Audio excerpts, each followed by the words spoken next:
अब गाय है, गाय के प्रति हमारा इतनी श्रद्धा है, क्यों गाय के प्रति हमारी इतनी श्रद्धा क्यों? कोई खास जानता नहीं इस बात को। ये बहुत ऊंची बात है, क्योंकि गाय आदिशक्ति का अवतरण एक बार सुरभि के रूप में हुआ था। गाय की उस बात की याददाश्त के लिए हम सब गायों को मानते हैं, क्योंकि उन्होंने एक बार इसमें अवतरण लिया हुआ था। सुरभि का नाम शायद आप लोगों ने सुना होगा, तो आप तो बहुत मॉडर्न है, हम तो बहुत एंशिएंट आदमी।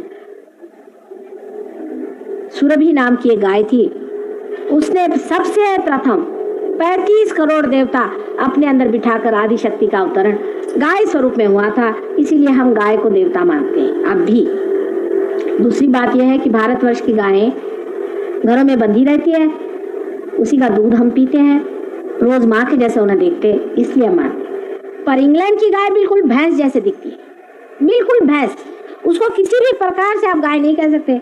मेरे बच्चे आए थे तो मुझे कहने लगे कि नानी, यहाँ की जो गाय, यहाँ की जो भैंसें हैं ये सफेद कैसी है? हिंदुस्तान की गाय एक विशेष चीज है, क्योंकि सुरभि का इस संसार में आने की वजह से उन सब में ही वो देवत्व आया हुआ, इसलिए हमारे यहाँ गाय बहुत पूजनीय है। और यहाँ की गाय का एक रूप ही बड़ा सौम्य होता है और सुंदर होता है, इसलिए हम गाय का जो वह व्यर्थ मानते हैं वो हिंदुस्तान और भारत के लिए ही सीमित है। ये आप बात जान लीजिए। इस तरह की अहिंसा आप मत चलाइए, लोग भूखे मर जाएंगे। ग्रीनलैंड में, जहाँ की कहने को ग्रीनलैंड है और एक भी ग्रीन पत्ता उन्होंने नहीं देखा बेचारों ने, वहां से एक मेरे शिष्य आई थी लेवी जी, वो मुझसे कहने लगे माँ, लोग कहते हैं कि तुम लोग वेजिटेरियन हो, हमारा तो वेजिटेबल ग्रो ही नहीं होता, तो भगवान ने हमको ऐसे कर्ज जगह क्यों भेज दिया? मैंने कहा उसमें कोई हर्ज नहीं, ये सब कल्पनाएं हमारे अंदर इतनी जटिल हो गई हैं, इससे बचना चाहिए। इससे हम सारे मुसलमानों को काट देंगे, सब ईसाइयों को काट देंगे, बहुत से हिंदुओं को काट देंगे, जापानियों को काट देंगे, रशियंस को काट देंगे, सबको काट के, सिवाय थोड़े से ब्राह्मण, वो भी चोरी छुपे खाते होंगे, इसके सिवा और कोई नहीं जुटेगा। ये गलत बात है। हाँ, शराब जरूर, शराब बिल्कुल गलत चीज। जैन लोग हैं, मच्छर को नहीं मारेंगे और शराब पीते हैं, शराब जरूर चीज है। और आजकल तो एक, आप जानते हैं, पूना में एक दुष्ट राक्षस जैसे बैठे हुए हैं, जिनके पास बहुत से अंग्रेज लोग जाते हैं। इनको मैंने भेजा था, इनमें से एक लेखिका हमारे साथ आई कि जाके देख के आओ क्या करते हैं। ये बता रही थी कि बेचारों का हाल खराब है। एक तो सबको वहां सब्जी खाने को देते जबरदस्ती। अब ये लोग सब नॉनवेज खाने वाले लोग तो वैसे ही भूखे मरते हैं, उसमें वो कहते हैं कि नमक नहीं डालो और फिर उबली हुई खाना दो, तो कहने लगे कि सब ऐसे दुबले पतले हो गए, हालत खराब, लत्तर पत्तर। और 9-9 घंटा हर एक से वो काम लेता आदमी। एक आदमी वो सब्जी ही काटते रहता, उसका हाथ तक छिल गया 9 घंटे। अब जब वो आदमी बिल्कुल ही कृश हो गया और उसकी बिल्कुल ही दशा खराब हो गई, तब उस पर भूत मार दो, खत्म। वो अपने गले में माला डाले, वस्त्र पहने, घुमा करता है और उसका सारा पैसा खींच। बड़ी बड़ी औरतों को बेवकूफ बनाया, ये करके ऐसा लस्तम पस्तम बनाया, और ये बड़े बड़े लोग करते हैं। मैं आपको सबकी पोल पट्टियां बताऊंगी एक दिन, उस पर भी एक दिन लेक्चर करना चाहिए।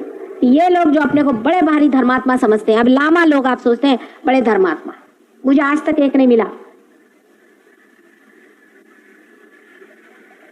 धर्मात्मा पना जो है ये अंदर की चीज होती है, इसमें इस तरह से लोग कठोरता करते हैं, इतनी कठोरता करते हैं कि मनुष्य के साथ इतनी कठोरता और जानवर के साथ इतना ज्यादा प्रेम।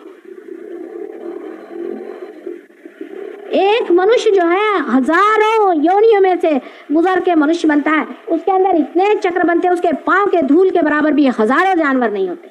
इतनी बड़ी ये चीज है, उसको तो आप दुख देने में, तकलीफ देने में, उसके साथ में परेशानी करने में जरा सा भी आपको समय नहीं लगता है। और मच्छरों की आपको फिक्र है और खटमलों की आपको फिक्र है, मुंह पर पट्टियां बांध के लोग घूमते हैं, बेवकूफ कहेंगे।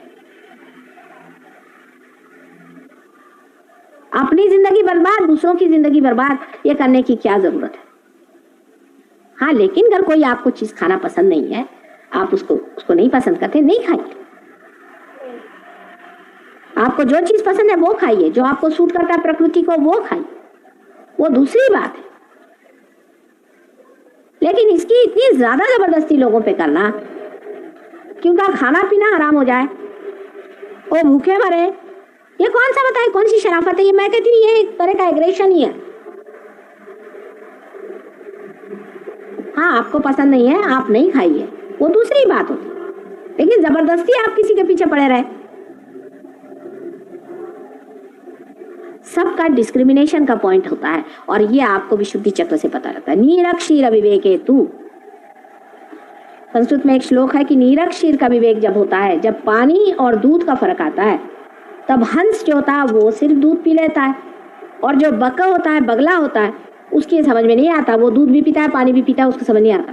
तो नीरक क्षीर विवेके तू हंसा हंसा बका बका, नीरक क्षीर विवेक होना चाहिए। आप कोई चीज का एकदम स्टैम्प नहीं बना देना चाहिए।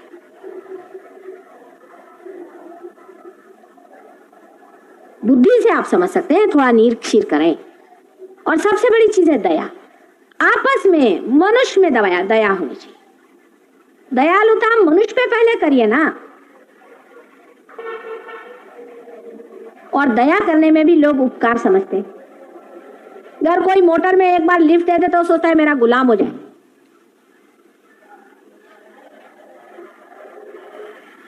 दयालुता जो है ये भी बड़ा अंदर का गुण है। मैंने आपसे कल बताया था कि जब आदमी जागरूक होता है तो उसमें दया आ ही जाती है। जैसे कि जब फूल खिल जाता है तो उसमें से सुगंध और सुरभि बहने लग जाती है और सारा वातावरण सुरभित हो जाता है। इसी प्रकार जब आदमी जागरूक हो जाता है, प्रबुद्ध हो जाता है, उसके लिए कसम खाने की जरूरत नहीं। अगर आप यहाँ कस्तूरी रख दें तो कोई कसम खाने की जरूरत थोड़ी कि यहाँ कस्तूरी रखी, आप खुद ही समझेंगे कि हाँ यहाँ कस्तूरी है। पर किसी की नाक बंद हो तो उसे क्या किया जाए? नाक भी बहुत बंद हो गई आजकल लोगों की। तो भी आज तक मनुष्य उतना नहीं गिरा है कि सच्चाई को नहीं पहचाने। थोड़ी देर चक्कर काटता है और फिर सच्चाई पे आ ही जाता है। यह भी श्री कृष्ण का ही वरदान है। सारा डिस्क्रिमिनेशन जो है वो श्री कृष्ण के ही चक्र से होता है और उन्होंने वो चक्र अपना बढ़ा के यहाँ रखा। अब इस चक्र का कोई नाम नहीं दे सकते कि श्री कृष्ण का ही यहाँ पर गुजरा हुआ, उनके हाथ ही है, समझ लीजिए यहाँ पहुंचे हुए हैं, हंसाई से लोग कहते हैं। लेकिन ये चक्र होता है। ये चक्र जब खराब हो जाता है तो आदमी में डिस्क्रिमिनेशन नहीं रहता। वो उसी का सब चक्र है जो श्री कृष्ण है। तो वो विराट है